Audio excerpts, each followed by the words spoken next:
Indivíduo morre após reagir à abordagem e entrar em confronto com policiais. Os policiais constataram que a caminhonete que ele conduzia tinha sido roubada minutos antes. Uma arma também foi apreendida. Policial militar natural de Rio Claro morre atropelado na capital no momento em que realizava uma operação. Aqui no estúdio eu vou conversar com o professor de Geopolítica para falar do atual cenário da Venezuela. O especialista vai falar também dos impactos após a captura do presidente Nicolás Maduro. E no esporte, o Velo Clube saiu sem vitória em sua estreia na Copinha. Hoje é segunda-feira, 5 de janeiro de 2026 e esses são os destaques do RC Notícias que já está começando.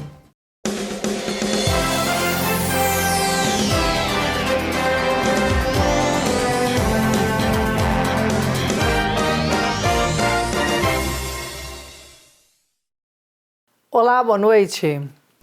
A gente começa com uma notícia triste. Um policial militar que era natural de Rio Claro morreu durante o exercício do trabalho. Ele foi atropelado no momento em que realizava a Operação Paz e Proteção. As imagens capturadas por câmeras de segurança são fortes e mostram o momento em que o policial militar é atropelado.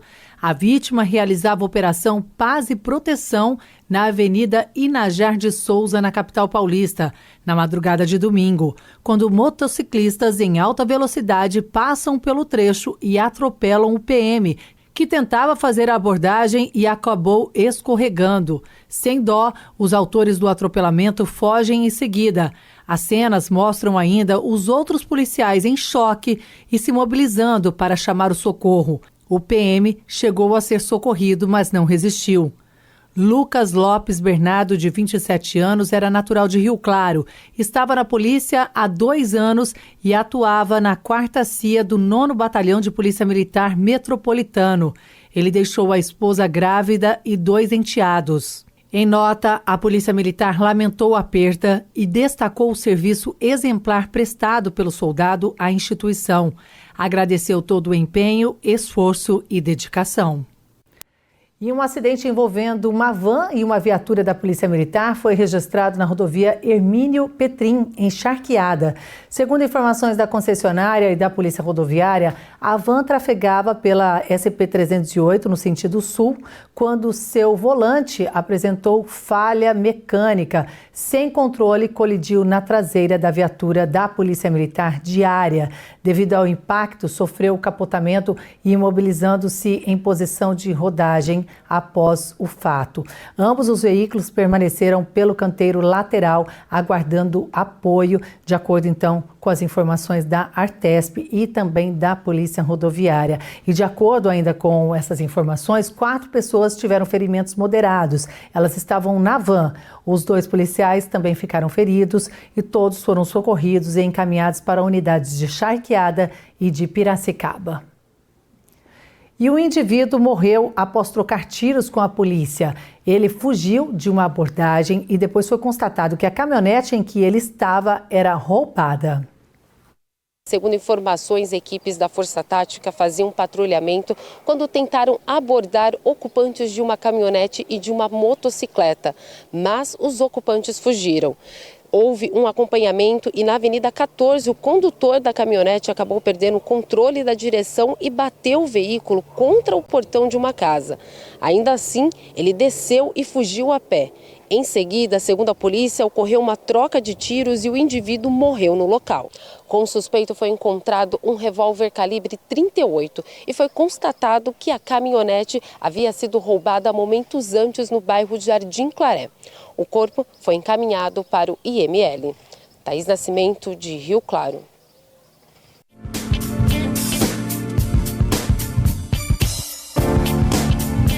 Vagas de emprego hoje em Rio Claro para motorista de ônibus, cozinheiro, desenhista projetista, auxiliar de produção, encanador de redes, gerente de produção, auxiliar administrativo, soldador, analista de logística e mecânico caldeireiro.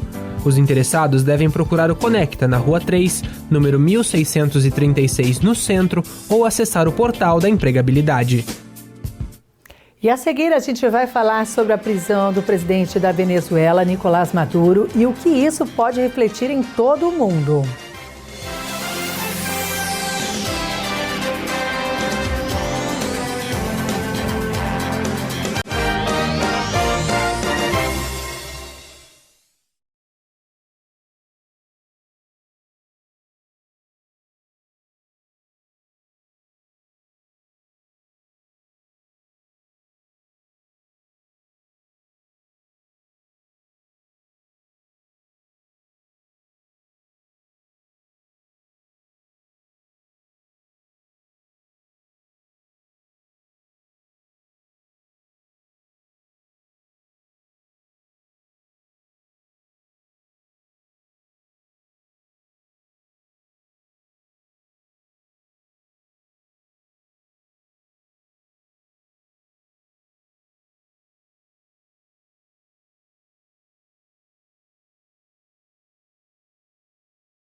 E já estamos de volta e eu também já estou aqui com o professor de Geopolítica, o Conrado Ferrante Bichara, ele que vai nos ajudar a entender o atual cenário da Venezuela e dos Estados Unidos também, os impactos. Então, seja muito bem-vindo. Primeiro, agradecer, mais uma vez a visita do senhor aqui, sempre trazendo esclarecimentos para a gente dos cenários e também desejar feliz ano novo. Feliz ano novo para todos, feliz ano novo para a equipe e para os telespectadores. Muito obrigada, seja bem-vindo. Professor, olha, vamos falar então desse contexto da Venezuela que há mais de uma década vive uma crise política, econômica, social profunda, E isso acaba impactando em outros países também. Mas explica pra gente então esse cenário de mais de uma década, professor. É uma coisa que é inegável, dentro desse cenário todo, dentro desse contexto todo, é que a Venezuela é uma ditadura, É uma ditadura que começou com Hugo Chávez, Tanto é que o regime lá é chamado de chavismo, E chegou ao Nicolás Maduro. E essa ditadura, ela, com um certo caráter nacionalista, misturado a um caráter socialista, que eles chamam de bolivarianismo, essa ditadura, ela acabou levando a Venezuela a uma crise econômica por conta da estatização, dos recursos do petróleo, através da PDVSA, Houve uma restrição na atuação do capital estrangeiro, do capital privado. Então a Venezuela, que é uma das maiores reservas de petróleo do mundo, acabou entrando numa crise econômica séria por conta das restrições econômicas, primeiro estabelecidas pelo próprio regime, no processo de nacionalização, e depois por conta de sanções internacionais que essas ações acabaram provocando, Então, isso é inegável. A Venezuela vive um regime ditatorial com graves violações aos direitos humanos. Mas, na verdade, formalmente seria o regime uma república presidencialista. Sim, E na prática? Porque assim, república é uma coisa, E democracia é outra. Você pode ser uma república ditatorial. O Brasil já foi, Ainda que republicano ditatorial, por 2 vezes, No Estado Novo e no regime militar. Então a questão é uma república, é presidencialista. O Nicolás Maduro, o Nicolás Maduro, ele tem um certo respaldo de setores da sociedade, setores da população, não tanto quanto o Hugo Chávez tinha, mas o Maduro ainda tem respaldo de movimentos populares, mas não é uma democracia na medida em que, por exemplo, a última eleição lá, nem o Brasil, que é um aliado tradicional do chavismo, principalmente nos governos do PT, nem o Brasil reconheceu a última eleição do Nicolás Maduro. Foi uma eleição evidentemente fraudada para manter esse grupo no poder. Então, é uma república, mas não é uma democracia. Para quem vive lá, na prática, o que a gente pode dizer dessa população? A pobreza cresceu bastante, Na verdade, assim, o exército é o grande agente político venezuelano hoje. Foi dado ao exército muito poder e o controle, do petróleo, da extração, da exploração, da comercialização do petróleo. Então, assim, basicamente, os recursos foram concentrados no Estado, boa parte desses recursos foram direcionados ao exército, e a maioria da população vive na pobreza, inclusive muitos buscam refúgio em outros países, inclusive o Brasil, uma grande quantidade de venezuelanos vivendo no Brasil. Então, a situação da população vem piorando do ponto de vista econômico, do ponto de vista social e do ponto de vista político, com prisão de opositores, desrespeito aos direitos humanos. Existem jornalistas ou intelectuais que são presos na Venezuela por crime de opinião, e ficam incomunicáveis por meses, sem direito a responder processo em liberdade, sem direito a advogado. Então, assim, essa questão, ela é fundamental também no processo e é inegável. A Venezuela é uma ditadura e ditaduras devem ser combatidas. A democracia é um valor fundamental da civilização contemporânea, principalmente no Ocidente, mas não apenas. Então, assim, é inegável que é um governo que empobreceu a Venezuela e que restringiu os direitos civis. Inclusive nós temos venezuelanos que escolheram também Rio Claro para virem já há alguns anos, Porque, como nós falamos, essa ditadura, ela predomina já há muito tempo. Então, tem venezuelano morando aqui em Rio Claro, inclusive que já deram entrevistas há um tempo para a TV Claré também, falando de como era viver por lá. Agora, professor, essa captura, do presidente da Venezuela, tem algum precedente recente O que a gente pode dizer? Porque aí entrou um confronto aí também, pessoas opinando favoráveis, outras não, a respeito dessa captura. O que a gente pode dizer? Então, aí é uma outra questão, né? O Nicolás Maduro, ele é um ditador, mas existem mecanismos em organismos internacionais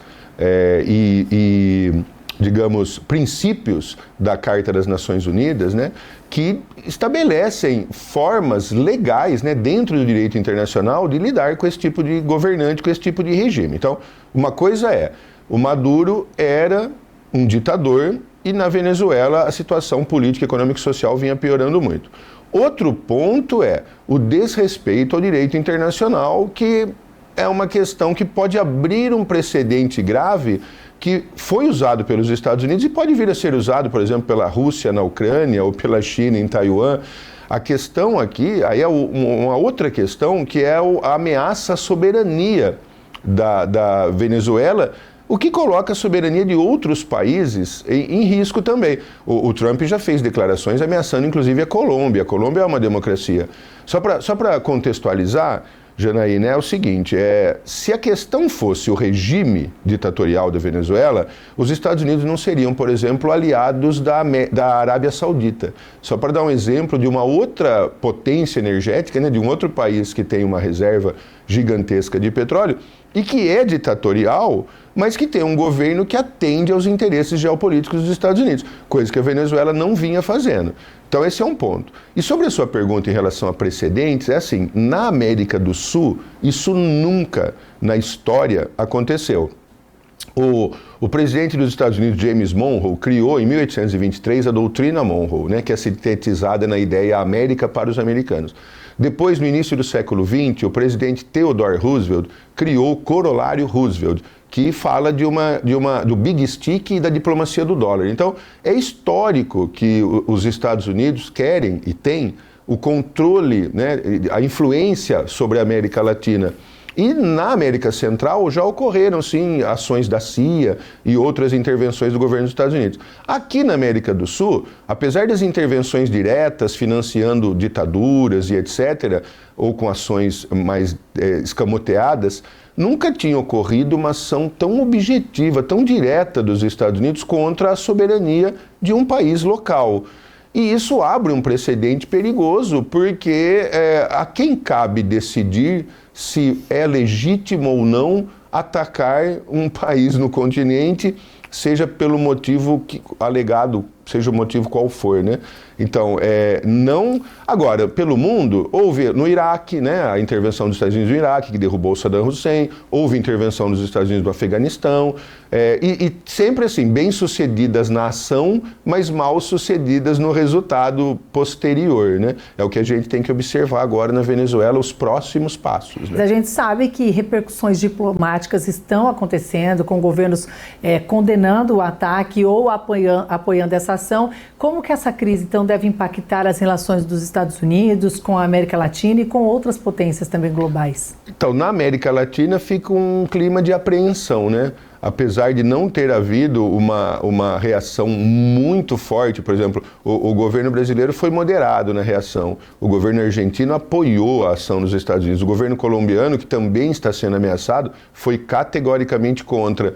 Então, assim, para a América Latina fica uma apreensão, porque os Estados Unidos têm um poder muito maior do que de todos os outros países do continente, né? Os Estados Unidos o Trump já fez ameaças de anexação do Canadá, ele já fez ameaças de intervenção no México, usando como argumento o narcotráfico. A própria Groenlândia, né, já foi alvo de especulação de que os Estados Unidos anexaria. Ele quis mudar o nome do Golfo do México para o Golfo da América, o Golfo dos Estados Unidos, melhor dizendo.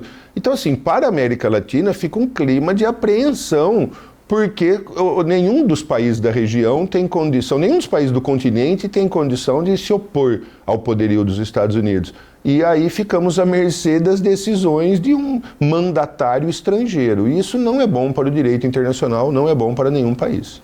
Mas algumas regiões do país, aqui do Brasil, já se organiza de repente até para receber, né, novos venezuelanos, né? Então, é curioso porque a Venezuela ontem fechou a fronteira com o Brasil, né? O lado brasileiro, a fronteira continua aberta. Então, talvez a própria Venezuela esteja receando uma fuga em massa de cidadãos com medo da continuidade desses ataques. Até porque o presidente está preso, né? Mas o regime que ele liderava continua vigorando na Venezuela, né?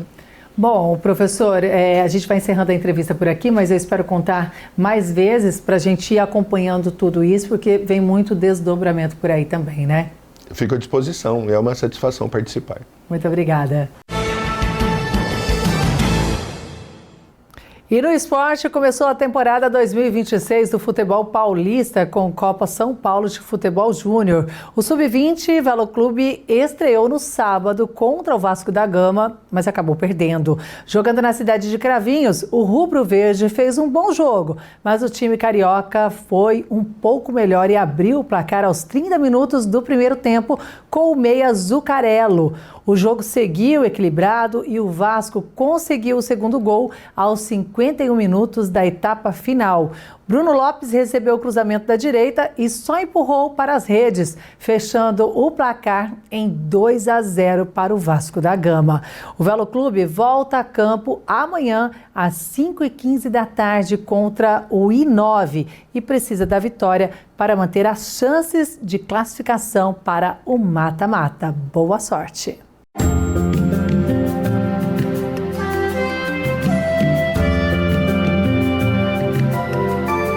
Terça-feira de sol com muitas nuvens e pancadas de chuva à tarde e à noite. Em Rio Claro, mínima de 17 e máxima de 26 graus. Em Santa Gertrudes, mínima de 18 e máxima de 27. Em Analândia, as temperaturas oscilam entre 16 e 24 graus. Esse foi o RC Notícias desta primeira segunda-feira do ano. Nós vamos ficando por aqui, mas você pode nos acompanhar também nos portais da internet. Desejo uma ótima noite e um bom início de semana para você. Tchau, tchau.